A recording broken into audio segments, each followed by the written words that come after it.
हाय, आपल्या मिनी व्लॉगमध्ये तुमचे सर्वांचे स्वागत आहे. आज मी बोलवले होते नणंदबाईंना जेवणासाठी.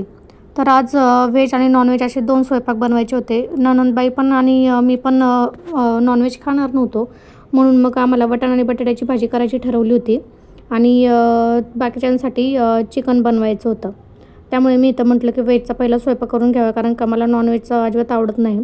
आणि इथं मध्ये सारखीच लाईट जात होती आणि येत होती. म्हटलं आज काही लाईटीचं खरं नाही. मग इथं माझा टॉर्च लावून स्वयंपाक चालला होता आणि मग मी तर लगेच म्हटलं वाटाणा बटाट्याची भाजी करून घ्यावी.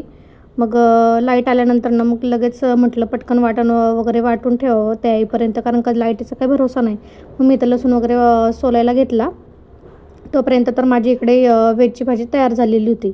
मग इथं विरा झोपेतनं उठली, ती मला काहीच काम करून देणं, म्हणून मी तिला शेजारी सोडून आले. मग मी इकडे लगेच कांदा आणि खोबरं म्हटलं चिरून घ्यावं.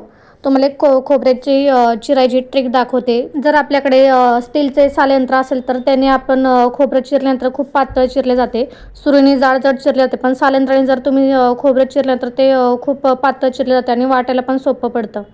मी तशीच करते. मग मी इथं लगेच कांदा वगैरे परतायला घेतला तर परत लाईट गेली. म्हटलं आता वाटण होतं की नाही काय माहीत, पण परत लगेच लाईट आली. मग मी लगेच पटकन सगळं भाजून वगैरे घेतलं आणि मग म्हटलं की लगेच आपलं पटकन वाटण तयार करूयात, कारण का जर परत लाईट गेली ना तर म्हटलं ह्यांची काय चिकनची भाजी होणार नाही. म्हणून मग पटकन मी वाटण वगैरे वाटून घेतले.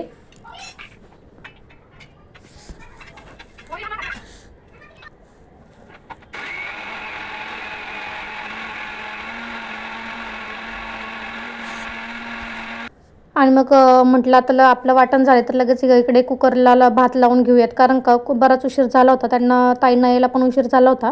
मग म्हटलं आपण आता पटकन इकडे भात लावून घेऊयात, म्हणजे त्या आल्यावरती लगेच भाजी टाकतील. मग इथं विराला मस्ती करायची होती, म्हणून मी त्यासोबत थोडी मस्ती केली. ताईंना फोन केला तर त्या म्हणल्या मी निघाली आहे. मग मी लगेच कांदा चिरायला घेतला, कारण काळणीसाठी कांदा लागणार होता. मग म्हटलं आपण तयारी करून ठेवी. माझं इकडं काम चालू होतं आणि विराचं इथं पसारा काढणं नेहमीप्रमाणे सुरूच होतं. मग त्यानंतर विराने सगळी भांडी बाहेर आणून ठेवली आणि तेवढ्यात ताई आल्याच. मग मी त्या आल्यानंतर लगेच मग त्यांना चहा पाणी केले. मग तर त्यांनी भाजी टाकायला घेतली होती. मग त्यांना म्हणलं पहिला चहा घ्या, मग म्हणलं भाजी करा. त्या जवळच राहतात, त्यामुळे त्या लगेच आल्या होत्या. त्या मला म्हणल्या होत्या व्हिडिओ काढू नको, तरी पण मी व्हिडिओ घेतला. इकडे विराची पोरांसोबत मस्ती सुरू होती. ताईंनी इकडे लगेच भाकरी करायला घेतल्या. मग मी सायांना गरम भाकरी ओढून सायांना जेवायला दिले होते. भेटूया नेक्स्ट व्लॉगमध्ये.